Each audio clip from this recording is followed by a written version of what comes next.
Hi investigators, Mike Evans from the Australian Security Academy with part 7 of our live broadcast for LRD compliance in Victoria for live learning, 24-hour commitment we have with them. And today we're doing the final part of provide quality investigative services to clients. In our previous 2 episodes in this subject, we've explained why it's so hard to get a license and get a business license or any kind of approval through a licensing authority. They have to do thorough criminal history checks and background checks on a person to see that they are a capable person to hold, and a proper person to hold, a private investigator's license.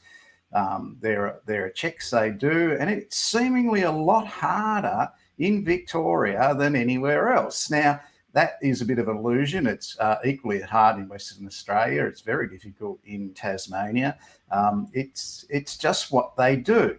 Now, what we've done is we've addressed some of the issues that have come up with female impersonators committing extortion and people accepting $30,000 to find stolen cattle that they never even left the gaming console of their mother's house to go and do it because they were a licensed private investigator, had no idea what they were doing. They did the wrong course. So we've been looking at some of the real downer sides of what happens. This is my final mention of it. What I'm trying to convey here is when you have a police force and a police service, they don't deal with soul to the earth people. Now, I learnt that a long time ago. They deal with crooks, extortionists, murderers, rapists. They interact with all sorts of not very nice people. So equally, they're going to be just as suspicious about anything when it comes to licensing because that's their world and that's what they're trained to do. And we as a society don't want criminals walking around with information in relation to a Supreme Court judge who's just had a slip, trip and fall in the workplace, and they've given up a lot of personal information about their residential address, contact names, witnesses, and that sort of thing. We can't have that. Equally as we can't have that to Joe Smith, who works at Woolies. He had the same sort of accident. We can't have a criminal doing his investigations either. So that's why the licensing authorities are so hard. Let's watch the video.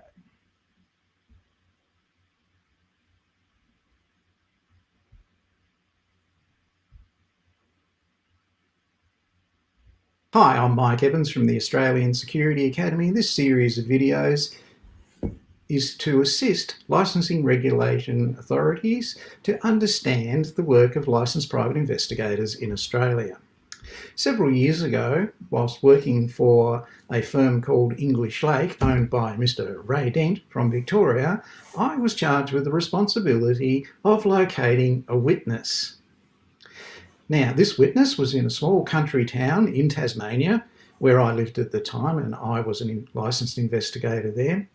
And I'd had some success with locating people, particularly by contact with the local country police officer in the small country town where they lived.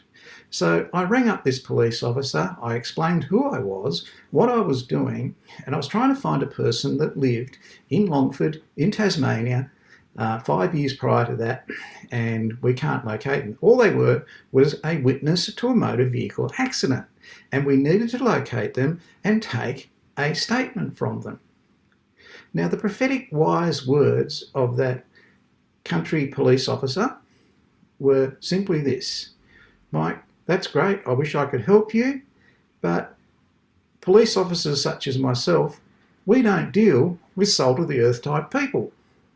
If you were looking for someone with criminal tendencies, yes, I would know who they were. But who you mentioned, I have no knowledge of, because obviously they're a fine, upstanding citizen and they don't come in contact with the police. Now, I listened to that and I took it on board and I thought about it, and look, he was an experienced police officer of many years, very well respected in his community, and the advice he gave me was actually quite prophetic. Police officers do not interact with salt-of-the-earth people in their role as a police officer.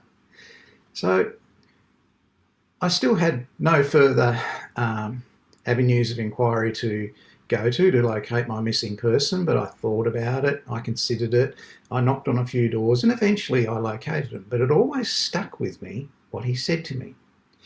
Now, as a licensing regulation authority, yes, you will meet private investigators in the application process for their private investigator's licence on occasion. You may even go to some of their industry association meetings, but you will not really interact with them unless they transgress the licensing regulations or the Act in your state. Now, this is a common thing between private investigators and police officers. Sometimes a private investigator will go rogue, just like sometimes a police officer will. It's a very small percentage.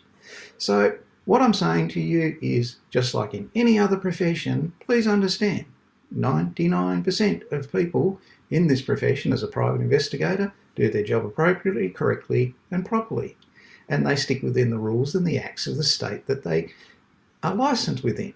So the first thing I'd like you to understand as a platform for moving forward is, yes, regulatory authorities do enact the rules, regulations and the act relating to the licensing of private investigators. Private investigators don't like it when someone cheats the system as a licensed private investigator. It's bad for their reputation, it's bad for their industry's reputation.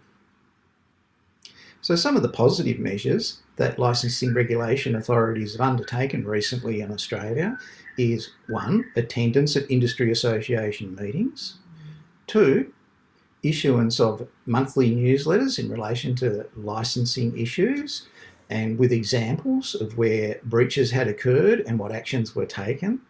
So basically those 2 steps are information for compliant licensed private investigators to understand what's been happening in areas of non-compliance. By that kind of communication, it assists everybody to work together for the benefit of the industry.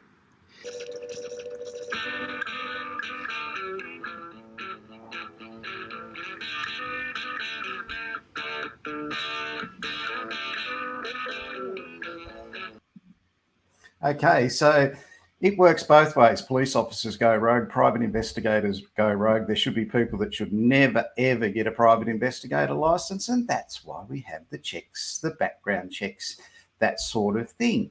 So it's really important to understand, if a person goes into the private investigation industry just to do marital and relationship surveillance, and they have no training, no idea of what they're doing, that's where you're going to find problems and complaints to the licensing authority. The people that do the legitimate investigations for WorkSafe, for the Transport Accident Commission, for other organisations, when they have an accident, they are the people that are doing the proper work. They're members of industry associations. The TAC and WorkSafe come along to the meetings and say, we're getting very few complaints about investigators, because those licensed private investigators trained by the Australian Security Academy, rather proudly, they're doing the right thing. So they're out there doing work in private investigations that isn't marital and relationship work. They're working for accidents that might happen between Melbourne and Devonport on the TT line. They're looking at spills of hot coffee or lost luggage or valuables in Qantas in transit.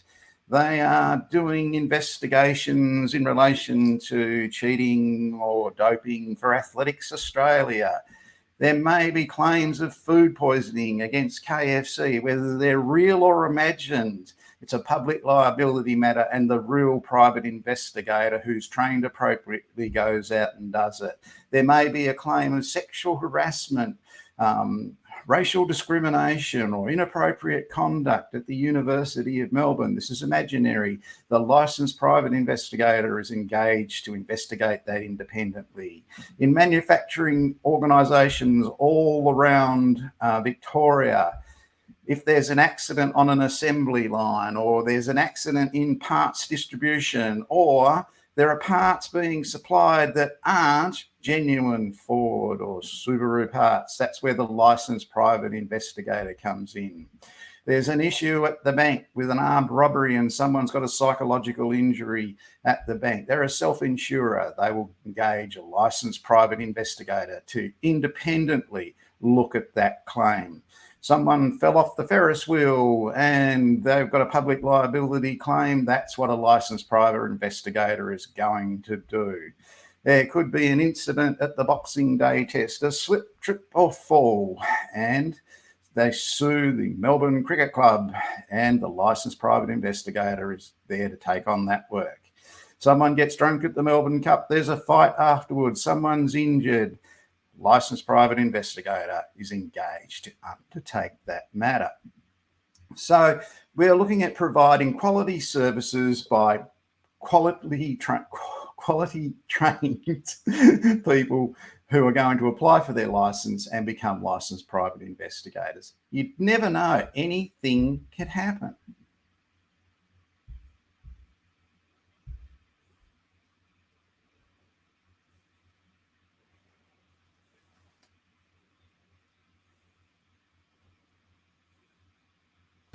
Hi, Mike Evans with just a little bit of an update on what's been happening at the Australian Security Academy. I was contacted from Melbourne yesterday by a client of ours who puts quite a few people through our training program in Certificate III in Investigative Services. And he said to me, Mike, did you put such and such through your program? And I said, yeah, we did. She went through it about 8 years ago. She was working for you then. He said, yes. She left me and then went and worked for Goldman Sachs. And I said, oh, right, that's pretty good. He said, yeah, we were very pleased to see it because she was a very capable investigator. She left Goldman Sachs after a couple of years. She became the fraud investigation manager for the Commonwealth Bank. I said, well, that's no big deal in the times today when all the banks are hiring fraud investigators as a result of the banking inquiry. He said, no, that was way before that and it wasn't even trendy then. He said, 2 years into that, where she was doing that, she was poached by Amazon. She's now in America and she's working for Amazon as their fraud investigator internationally. So people say to me, look, I struggle to get work as a private investigator. I say back to them, if you study your art, if you are passionate about what you do, you never know where it may lead. And I hear stories like that on a monthly basis. I'm Mike Evans from the Australian Security Academy. You bet I do. It's not a luck of the draw type of thing. People get really right into the investigation work. They enter it as a beginner, as an emerging person in the industry. They study a bit further, they build, and the breaks come their way through confidence, through the support of their employer. They are marked as people who are confident, who go about their work without complaint, who aren't high maintenance in relation to what they do, and they thrive on the type of work. So you just don't know where it can take you, and there are success stories out there. So the LRD is there to prevent the wrong person coming into the industry, but they don't always understand because that's what they're constantly interacting with. There are so many people out there doing the right thing. But eternal vigilance, that's the issue, and that's what they're there for. So in relation to this qualification, there is one further thing that's really important. And that is, it says in this unit, provide quality investigation services to clients. The investigator must know ways to engage people with individual social and cultural differences and strategies for overcoming language barriers. Now, one way to do that is through understanding cross-cultural communication. Let's have a look. Differences, and also being able to relate to others is very important, and focusing on the similarities rather than differences. Many times in Australia, I hear about Australia, we have many different cultures. So different from what? When you start talking about difference means difference from a mainstream, obviously, And so as soon as you label someone as being different, then that sometimes has an emotional effect on them. So I think, why am I different? I'm Australian too. I'm an Australian citizen. Even though I came from Bosnia, I still am an Australian citizen. So I would rather people use, or I recommend people use, instead of the word different, use the word diverse, because diverse is a more inclusive term rather than, oh, you're different to us, so you must be then, on the outside, you're ostracized. Difference is a term that we're trying to avoid, and the word diverse is a much better form of talking. Okay, so one of the most important slides I'll show you today is one that obviously there's really not that many people that have an understanding of it, but I'll just show you the different styles. So different people from different cultures communicate differently, and this is natural because this is how they've been brought up. So in the Anglo culture, Anglo-American, Anglo-Australian, and also New Zealand, England, etc. The communication style there is linear, which means start at the point and then go across like this diagram, start at the point and move across to the next point, and then get to your outcome. So that could be the how, the what, the when, the why, the where, etc. So we expect other people to talk in this way. So when you're interviewing someone from a non-English background, they may not talk like this and they may get confused. And they in fact might say, why are you talking so direct? They don't get that. So if you use another example here, this is how some people from Middle Eastern backgrounds and Greek backgrounds talk. So you see the first point here, they may start at the point and then they may completely drift away from the point. So they might start talking and answering your question, and then they might ask, oh, how's your grandmother going today? And then you think, what? What's that got to do with it? Blah, blah, blah. And then they get back to the point and they'll go and talk along the point and they say, yes, I was in this motor vehicle accident with my brother. And all of a sudden, they'll change the topic completely and go off the point for a while. And for example, they might say, oh, I've got some nice biscuits here for you if you want to have a coffee with me, some of these vanilla twists, blah, blah, blah. You're thinking, now what's this person trying to do? So then they go back to the point and they continue talking about the accident that we're involved with and who are the witnesses, etc.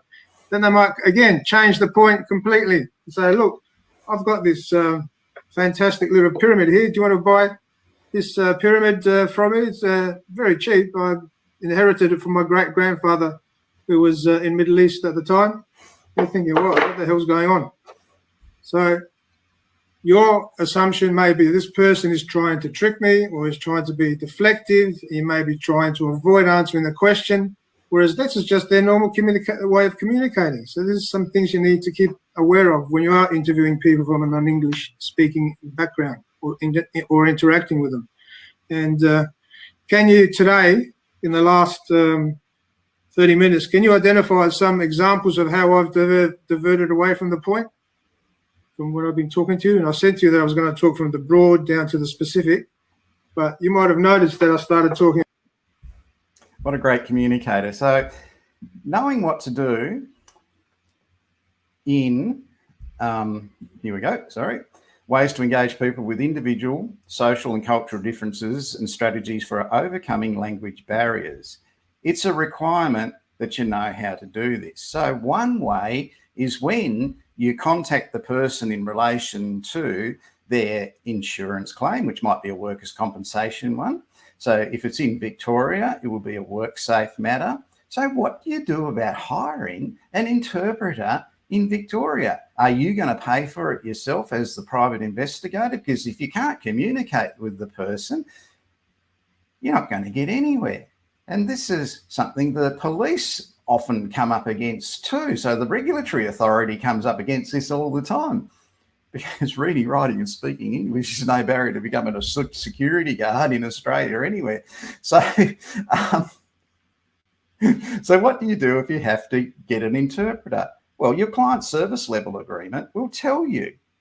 And on the WorkSafe website, they have a register of interpreting providers. Now, this register is very important because these are people who are accredited interpreters in, I guess, Czechoslovakian, Sudanese, Italian, Greek, Mandarin, Turkish. It could be anything. The person who's injured, you have to interview them at the statutory or pending claim point in relation to their injury, find out what happened, who the witnesses were. You are going to need an interpreting service to do this. And that interpreter today in COVID-19, it may be on a phone or on a video call. Once COVID passes, it will be you will meet with the interpreter and at a pre-agreed interview place, might be the workplace, it could be anywhere, where you will have the interpreter, and that interpreter will do the interpretation of your questions and the answers given. Now, when using an interpreter, you just do exactly the same as you are trained to do a statement. You ask the question looking at the person who's made the claim in the statutory claim stage. They're in front of you, you're taking the statement from them, and wait, then the interpreter will translate what you just asked or explained and check for understanding. Now, there can be difficulties with interpreters. I'll come to that in a minute, but that's WorkSafe's way. So if WorkSafe have a way, well, of course, the TAC are going to have one too. So they have a list of interpreters as well. And it tells you on their website who can provide interpreting services. And in your client service level agreement from the legitimate investigation agency who has won a contract for 3 years with the TAC, there will be the interpretation services to contact in relation to engaging them for your interview with the claimant who had a CTP liability claim through the TAC in Victoria. Now, this applies equally through the MAIB in Tasmania, or the MAIC in Queensland, or the Green Slip in New South Wales. It's universal. So you engage the interpreters that are required. Just because you can speak a little bit of conversational Spanish doesn't mean you don't need an interpreter, right? You get an appropriate interpreter for the appropriate language. Now, the police in Victoria had a situation several years ago where a gentleman had to be interviewed and they needed an interpreter. And the gentleman was from a really far away, out of the way area of the Sudan. He was Sudanese, and he spoke a specific dialect in Sudanese. And there was only one other person in Australia who actually spoke that, and that was his best friend. So that was a difficulty they encountered, I guess, to get over that. At the time, they must have hired an international interpreting service where it would be more likely they could find an independent interpreter, because you can't have an interpreter who's the best friend. Sometimes children will explain documents because the children are schooled in English at primary and high school, but interpreters, they are the people that you must engage in these situations. The onus is on you to do the right thing by your client service level agreement and by what it says in the unit that we're talking about today. You must have ways to engage with individual social and cultural differences and strategies for overcoming language barriers. Now, it's very important. It's a courtesy. They take this very seriously at the TAC, at WorkSafe, at any of the other organisations like banks, that sort of thing. They take it extremely seriously. You get basic understanding from the workplace with your cross-cultural training and diversity training where you come from about what not to do in certain cultures, but you can't cover everything in your experience and you shouldn't be expected to. And that's what the interpreting service is for. The people are experienced at it, they're vetted for it, and the TAC and WorkSafe are paying for it. Take advantage of it. In Australia today, not just in Victoria, more than 30% of the investigations you conduct as a licensed private investigator will involve an interpretation service. That's quite amazing. But that's because we have a policy of migration and immigration, and the older people come here and work, and they have accidents in motor vehicles, they have accidents in factories, they have accidents in hospitals when they're when they're conducting surgery. Someone gets cut by putting their fingers in the way. So someone has to go and do that interview. So it's not just interesting and exciting. I've used a lot of interpreters and had a lot of fun, and I've learned a lot just by watching about different cultures It's a personal growth thing as well. So engage the interpreter. It doesn't cost you anything. So we've looked at the difficulties that investigators have getting licensed, and the police have a very hard job in making the call on who's going to get a license and who's not. Internally, investigation agencies check to make sure that people are doing the right thing. One particular way they check is they want to know if people are using tracking devices, because if they are, that's against the client service level agreement. So how do they find out if their surveillance operatives are cheating the system?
Well, you can't say you haven't been warned. If you're a licensed private investigator and you want to make it easy for yourself, just like getting your brother-in-law to access a database, makes you look better than everybody else, but nah, it's criminal. So don't do it.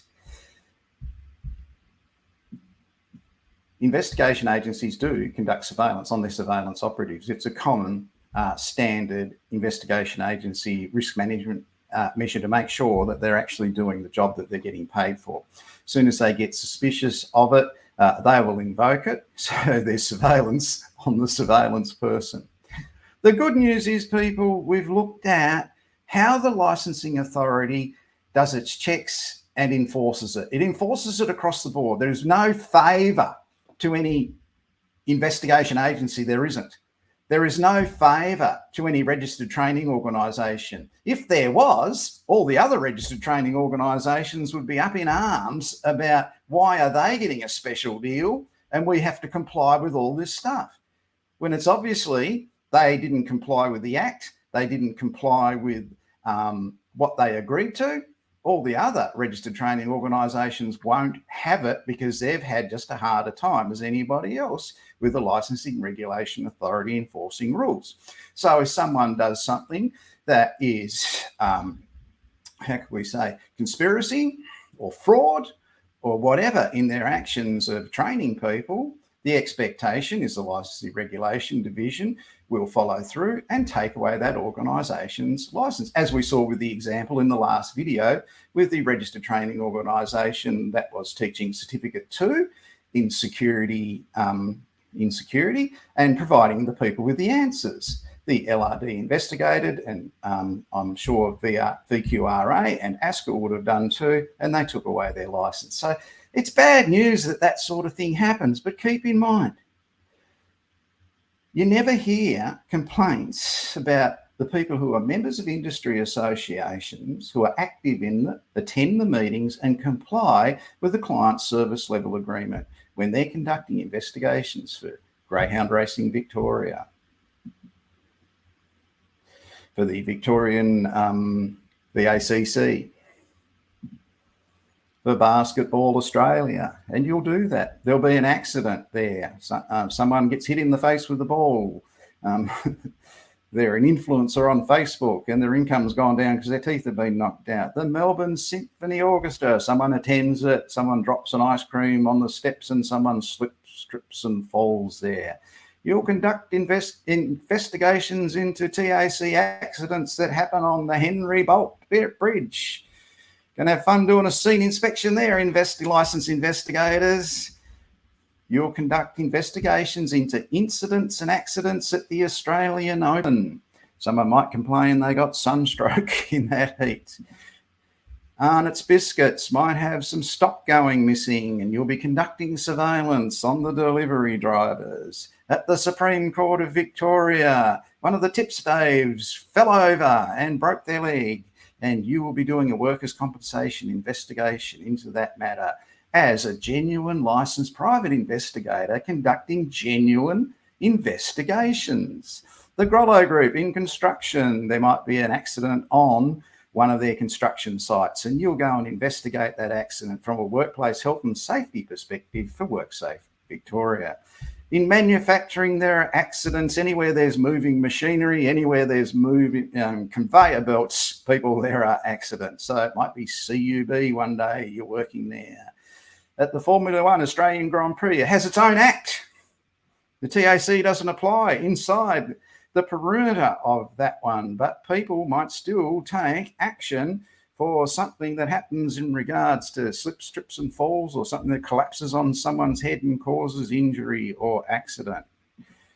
Racing Victoria might be a place where you do investigations where someone had an accident or an incident at one of the racetracks all around Victoria. On the trains at V-Line, someone could fall while alighting from a train, and you'll be doing a public liability investigation in regard to that. There's some really interesting ones you may become involved in. So Foster's gets sued by an American for not brewing its Australian beer in Australia. Oh, worth suing about. Australia actually is the second most litigious place in the world outside of California. So that's weird. That's in New York.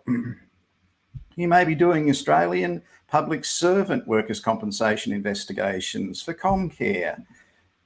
City of Melbourne Council, you may investigate in relation to someone who's had an accident on a footpath or in a park in Melbourne. At the footy, there could have been an accident or an incident, and you'll be investigating that.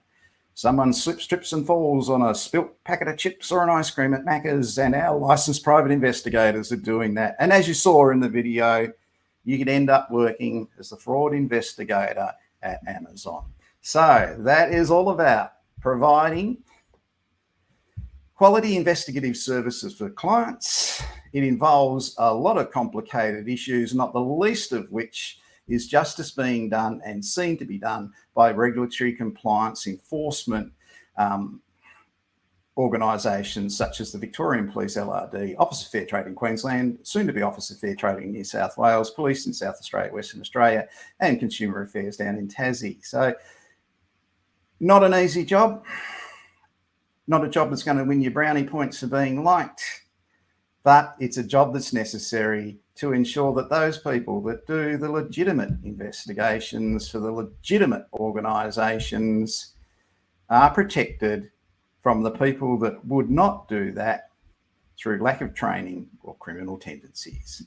I'm Mike Evans from the Australian Security Academy. I'll see you this afternoon on Spy Curious because it's Friday, and every Friday at 2 o'clock we're there. We work hard all week. We train hard all week. 2 o'clock on Fridays on Spy Curious. We have some fun for 30 minutes. Look forward to seeing you there. I'm Mike Evans.